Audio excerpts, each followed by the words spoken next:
Maayong adlaw mga katim tinabangay o karon natuman na ang pangandoy ni Tatay Guryo nga naa na siya balay ug matod pa niya matuluan in tawon siya sa ulan kung magbagyo ug iya na lang gitukhan ang pika sa ligi sa iyang balay aron dili mapalid sa hangin. Matod pa ni Tatay Guryo kung dili na jud kuno magamit ang iyang balay magama na lang daw siya og balong-balong nga igo na lang siya makahigda kay sa iyang pangidaron karon dili na jud niya makaya. Nanimbasog gihapon siya para makasurvive kada adlaw ug salamat kaayo sa mga nag-sponsor og nihatag og balay ni Tatay Guryo.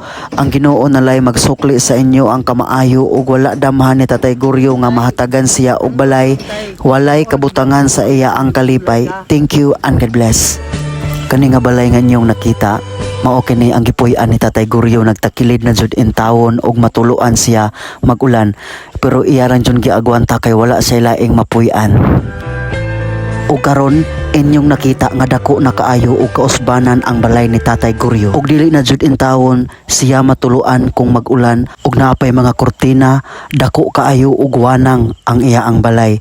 Ug inyong nakita dili kanimo success kung dili pinaagi sa tawo nga mitabang ni Tatay Guryo ug naapay CR dapugan og banggera. Walay kabutangan sa kalipay ni Tatay Guryo sa kadugay niyang gipangandoy ug gusto lang ko magpasalamat sa balay sa Kaluoy sa Divine Mercy nga mauusab nga naning kamot para mabalayan si Tatay Guryo. Para nimo tay dako na kayo ang tabang tay nga naay tawo nga mihatag og balay diha kanimo tay. Dako kayo kung kuan kalipay. Dugay na ko nagahandom ana nga jud ko nimo pasagdahe. Gituman jud nimo ang atong mga istorya. Pero magpasalamat ko nga gibati pud siya Kaluoy. Og uban sa Ginoo dalang pagampo nako gidungog kaniya. Dili na ka matuluan, Sakto jud. dili na ka inig panahon nga magbagyo, dili na mairog-irog ang imo ang balay. Kay Di plaster na kayo ang imo Di ang na balay. maghirig-hirig. Dako na akong kalipay, narapoy naluoy nako.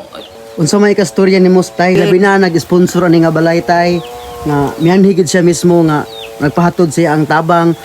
Mga kong salamat sa Ginoo nga naadro na pa joy maluoy nako bisag niingon ko ni ani pagkakaroon na nakoy kapuy-an dakong kalipay nako sangko sa langit. Dugay na ba nimo nagipangandoy tay nga matarong ang imo ang balay kay imo ang balay gatakilid na? Gatakalid dako jud kayo ako ang kalipay nga gibalikan ko nimo. Dako jud kayo kog kalipay. Way kabutangan si mong kalipay gid tay. Doon na ang Ginoo nagpahigayon nako. Sa imo ang balay tay unsaon naman to nimo imo na tumbiyaan? Biyaan gubon. Okay, guba naman gud puto no.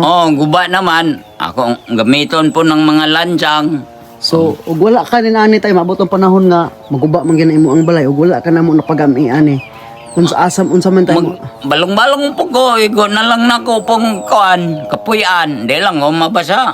Bati na. Lipay ko kay naluoy po na ko in town. Salamat lang ko nila, gitagaan ko nila bisag unsa lang. Na ikaduha, nakabalay ko, gumikan nila. Salamat kay makapuyo naman ko ron. Sugod rong gubheo na. Ani naman nung ko higdaan eh.